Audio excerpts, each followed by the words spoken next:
प्यारे मित्रों, ओम नमः शिवाय। आज सावन का प्रथम सोमवार है और आप सभी की ओर से सावन के प्रथम सोमवार पर भगवान शिव को आप सबका प्रणाम करता हूँ और आशा करता हूँ कि भगवान शिव आप सभी को शुभ मंगल आशीर्वाद प्रदान करें। तो सावन के महीने की बहुत बहुत शुभकामनाएं। ओम नमः शिवाय। हरि ओम नमः शिवाय। ओम नमः शिवाय। हरि ओम नमः शिवाय। ओम नमः शिवाय।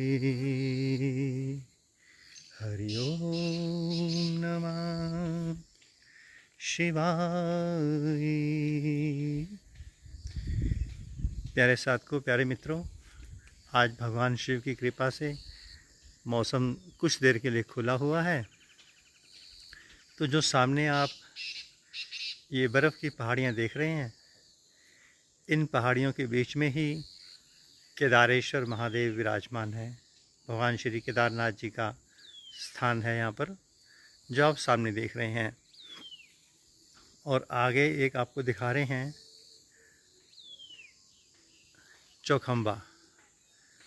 आप यहाँ देख रहे होंगे एक बर्फ़ का चौड़ा सा पहाड़, इसे चौखंबा कहते हैं। तो यहाँ एक संत, सुना है हमने देखा तो नहीं है, एक दो बार सूक्ष्म उनके दर्शन हुए थे प्रकाश स्वरूप में। तो सुना है कि लगभग 400-500 साल के वो ऋषि वहाँ तपस्या कर रहे हैं। कभी कभार उनके प्रकाश ज्योति स्वरूप में दर्शन होते हैं, स्थूल में तो कभी नहीं हुए। तो प्यारे मित्रों, प्यारे साधकों, सावन के प्रथम सोमवार की आप सभी को बहुत बहुत शुभकामनाएं, बहुत बहुत शुभकामनाएं। आज हमने एक मैसेज लिख दिया है कि आज से कुछ दिनों के लिए संध्या का ध्यान और रात्रि का ध्यान नहीं होगा। आप सभी अपना अपना बैठेंगे और उस आपके बैठने में यदि आपकी गहराई होगी तो हम और आप आपस में जुड़ जाएंगे, किंतु लाइव नहीं करेंगे, क्योंकि थोड़ा हम अब अपने लिए अपने भीतर उतरना चाहते हैं कुछ समय के लिए। किंतु हम आपके साथ रहेंगे, ये बात भी है। अगर आप मेहनत करेंगे, ध्यान करेंगे, भीतर उतरेंगे गहरे, तो संग साथ हम सभी का बना रहेगा। और सुबह की जो सीटिंग होती थी 7:30 या 8 बजे के आसपास जो हम करते थे, उसका भी कल से समय हम चेंज करेंगे और उसके लिए हम आज शाम से पहले रात्रि से पहले सूचित कर देंगे उस समय को कि किस समय में वो हम ध्यान का समय रखने जा रहे हैं। तो जो भी होगा तो हम सूचित कर देंगे। तो प्यारे मित्रगणों, प्यारे साधकों, आप सभी की गुरु पूर्णिमा का महा उत्सव अति सुंदर दिव्य रहा होगा। सबको बहुत दिव्य अनुभूतियाँ हुई होंगी। सभी को गुरुओं का आशीर्वाद प्राप्त हुआ होगा, ऐसा आशा करता हूँ। और ऐसी उम्मीद भी करता हूँ कि ये जो गुरु पूर्णिमा इस बार हुई है, सभी गुरुओं के शिष्यों के लिए अति विशेष हुई होगी, अति विशेष। क्योंकि कोरोना के कारण साधकगण, शिष्यगण अपने गुरुओं के पास शायद ना जा पाए हों, ऐसा मुझे लगता है। तो ऐसे में जो सिद्ध गुरु होंगे, जिन्होंने जीवन में तपस्या की होगी, उन्हें अपनी तपस्या को, अपनी ऊर्जा को खोलने का अवसर मिला होगा, ऐसा मैं अनुभव करता हूँ। क्योंकि हमने इस गुरु पूर्णिमा पर अनेकों अनेकों साधकों के भीतर बहुत ऊंचाइयाँ, बहुत गहराइयाँ पाई, जो उससे पहले हमने बहुत कम देखा। ऐसा इस बार की गुरु पूर्णिमा विशेष थी, और इससे पहले लगभग 3 साल पहले भी अति विशेष थी, जब कुछ साधक गुजरात से, चंडीगढ़ से और हरियाणा से आए हुए थे। तब हमारी इस कुटिया पर, जो कुटिया प्रभु ने हमें दी हुई है वर्तमान में रहने के लिए, अपनी तो नहीं है, किसी की दी हुई है, तो इस कुटिया पर अनेकों अनेकों ऋषि मुनि साक्षात प्रकाश रूप में, ज्योति रूप में प्रकट हुए थे। और उसके बारे में सारा विवरण हमने फेसबुक पे डाला था, और उन ऋषियों की फ़ोटोएं भी कैमरे में आ गई थी प्रकाश पुंज रूप में, तो वो भी हमने डाली थी। तो 2 रात्रि थी, एक रात्रि गुरु पूर्णिमा से पहले की थी और एक गुरु पूर्णिमा के वाले दिन की थी। तो ये 2 गुरु पूर्णिमा हमारे जीवन की, इस हिमालय की अति विशेष रही।